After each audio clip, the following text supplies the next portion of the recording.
दोस्तों, सभी ज्योतिष प्रेमियों को और ज्योतिष जानने वालों को और ज्योतिष सीखने की चाहत रखने वाले सभी साथियों को सादर वंदन और नमस्कार। वर्ल्ड ऑफ एस्ट्रोलॉजी चैनल में आप सभी का स्वागत है।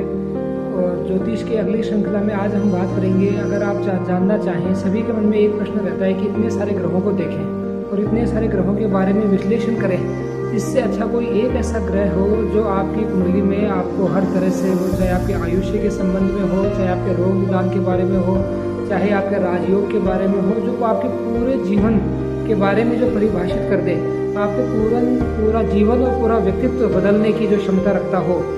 और जिस ग्रह में इतनी पावर, अगर वो ग्रह अगर मजबूत हो जाए, स्वराशि में हो जाए और अगर अच्छी स्थिति में आ जाए, तो वो एक ग्रह ही काफ़ी है आपको सब कुछ देने के लिए, अपने पूरे जीवन में, कैरियर के संबंध में, शिक्षा के संबंध में, लाभ के क्षेत्र में, व्यवसाय के क्षेत्र में, आयु के क्षेत्र में, निरोग के क्षेत्र में, सब कुछ देने में अगर कोई ग्रह सक्षम है तो वो ग्रह है आपका लग्नेश।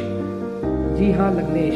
अब जो भी हमारे साथ साथी नए जुड़े हैं, जो ये वीडियो पहली बार देख रहे हैं या जो ज्योतिष के बारे में अभी प्रारंभिक ज्ञान है, उनके बारे में हम लग्नेश के लिए बता दूं कि लग्नेश हम आपकी जो कुंडली में जो पहला घर है, जिसे हम केंद्र भाव का पहला ग्रह कहें, और 1, 4, 7, 10 में और त्रिकोण भाव का पहला घर, कुंडली में जो पहला घर है, उस घर में जो राशि बनी हुई है, जिस ग्रह की संबंधित राशियाँ, हर ग्रह की अलग अलग राशियाँ होती हैं, तो जो राशि आपके कुंडली के पहले घर में लिखी हुई है वही आपका लग्नेश कहलाता है। अगर आप देखें कि अगर आपकी कुंडली में अगर पहले घर में 1 नंबर लिखा हुआ है, तो 1 नंबर का अर्थ मतलब मंगल आपके लग्नेश में। अगर वहाँ पे कुंडली के पहले घर में अगर 2 नंबर लिखा है तो शुक्र आपके लग्नेश होते हैं। 3 नंबर अगर लिखा है तो बुध आपके लग्नेश होते हैं। 4 नंबर अगर उसमें लिखा है तो चंद्रमा आपके लग्नेश बनेंगे। 5 नंबर अगर वहाँ पे लिखा है तो सूर्य आपके लग्नेश बनेंगे। 6 नंबर पे हम देखेंगे तो बुध पुनः आपके लग्नेश बनेंगे। 7 नंबर में पुनः शुक्र आपके लग्नेश बनेंगे। 8 नंबर हम देखें तो वृश्चिक राशि, तो वृश्चिक में पुनः आपके मंगल वहाँ पे लग्नेश बनेंगे। 9 नंबर के लिए हम देखें तो 9 नंबर में बृहस्पति आपके लग्नेश बनेंगे। 10 नंबर और 11 नंबर अगर ये वहाँ पे लिखे हैं तो 10 और 11 नंबर दोनों के स्वामी शनि, तो शनि आपके लग्नेश बनेंगे। और 12 नंबर मीन राशि होने पर आप देखेंगे कि पुनः बृहस्पति आपके लग्नेश बनेंगे। तो इस प्रकार आप अपनी कुंडली में लिखे हुए, पहले घर में लिखे हुए नंबरों को देखकर आप पता कर सकते हैं कि आपके लग्नेश कौन है। और लग्नेश का मतलब इस जीवन में जातक ने जो जन्म लिया और जो जातक इस जीवन में आया वो क्या क्या लेगा। लग्नेश मतलब लेने के लिए, इस जीवन में आप कितनी सफलता अर्जित करेंगे, कितना आप जीवन जिएंगे, संघर्ष में जीवन जिएंगे या कठोर जीवन जिएंगे, ये सब लग्नेश तय कर देगा। एकमात्र ऐसा ग्रह जो आपके राजयोग कारक और हमेशा आपको कुछ देने के लिए यहाँ पर आया है, आपकी कुंडली में जो सब कुछ देने का सामर्थ्य रखे, जिसे लेना कुछ नहीं है, सिर्फ लेना है और देना कुछ भी नहीं है। मतलब वो ग्रह आपको सिर्फ फायदा देने के लिए आएगा। कई एस्ट्रोलॉजी बुक्स में हम कहते हैं कि जैसे 6, 8, 12 जो कुंडली के जो त्रिक भाव हैं, जिन्हें हम 2 के स्थान कहते हैं कुंडली के, वहाँ पे ग्रहों के अलग अलग फलादेश किए गए, लेकिन वहाँ पर भी लग्नेश की महिमा यहाँ तक है कि लग्नेश को अष्टमेश का दोष नहीं लगता। सूर्य और चंद्र अगर आपके लग्नेश बने तो उन्हें भी अष्टमेश का दोष नहीं लगता। तो इस प्रकार लग्नेश की स्थिति को आप देखकर कुंडली में पता कर सकते हैं कि आपकी कुंडली कितनी बलवान, क्या आप लेकर आए और कितनी आपकी मजबूत कुंडली रहने वाली है।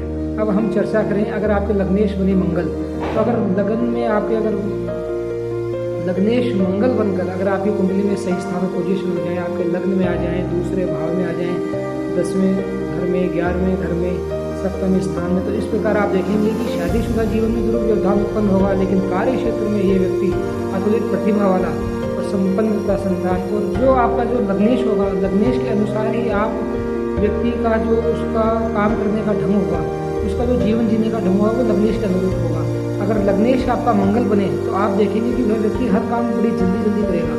उसमें मंगल को हम देखते हैं कि मंगल एनर्जी का कारक है। आपके जीवन में एनर्जी कितनी आप क्षमता से कार्य कर पाते हैं वो आपका बताएगा आपका मंगल। तो मंगल अगर आपका लग्नेश होकर अपने उच्च स्थानों में, सही स्थानों में, और अगर वो लग्न में स्थित हो जाए तो वो आपको देखेंगे कि आप बहुत उत्साह से, बहुत एनर्जी से काम करने वाले होंगे और जीवन में एक ऊंचाई वाला मुकाम हासिल करने वाले होंगे। यहाँ तक कहा गया है कि अगर लग्नेश, मेष लग्न की कुंडली में देखें, अगर लग्नेश अगर आपके 10वें भाव में स्थित हो जाए, वहाँ पे अगर मंगल उच्च का होकर 10वें भाव में स्थान हो जाए, तो ये व्यक्ति कुल दीपक योग बनाता है। वह व्यक्ति एक ऐसा काम करेगा जो पिछले 3 कुलों में, आपके 3 पीढ़ियों में किसी ने न किया हो। आपके कुल का नाम रोशन करने वाला कुल दीपक राजयोग नामक मंगल आपके लग्नेश होकर बनाते हैं। दूसरे हम बात करें तो 2nd भाव में हम आते हैं, तो दूसरे और 7वें भाव के स्वामी होते हैं शुक्र। अगर शुक्र आपके लग्नेश बने तो आप देखेंगे कि इस व्यक्ति के आपको जीवन शैली में, जीवन में आपको देखा कि ये व्यक्ति आराम पसंद होगा। ये जिस भी तरह का काम करेगा, ऐसा काम करेगा कि जिसमें इनको ज़्यादा हार्डवर्क नहीं करना पड़े।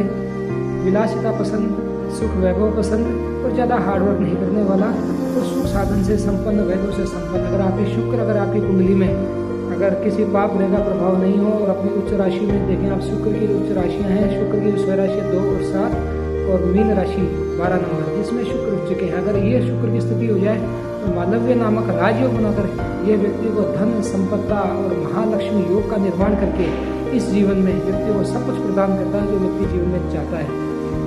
तीसरे हम बात करें तो तीसरे नंबर जो मिथुन राशि है, मिथुन राशि में लग्नेश बनते हैं बुध। आज जिस व्यक्ति का लग्नेश अगर बुध बन जाए तो आप देखेंगे वो व्यक्ति एक व्यापार कुशल, बोलने में बड़ा, अपने वाणी से सब कुछ काम कराने वाला, व्यवहार कुशल, मतलब किसी काम के लिए अगर उसने बोलचाल का उपयोग करके जहाँ भी वो बोलेगा तो लोग उसकी बात सुनेंगे। व्यापार में इतना कुशल होगा, मैथमेटिक्स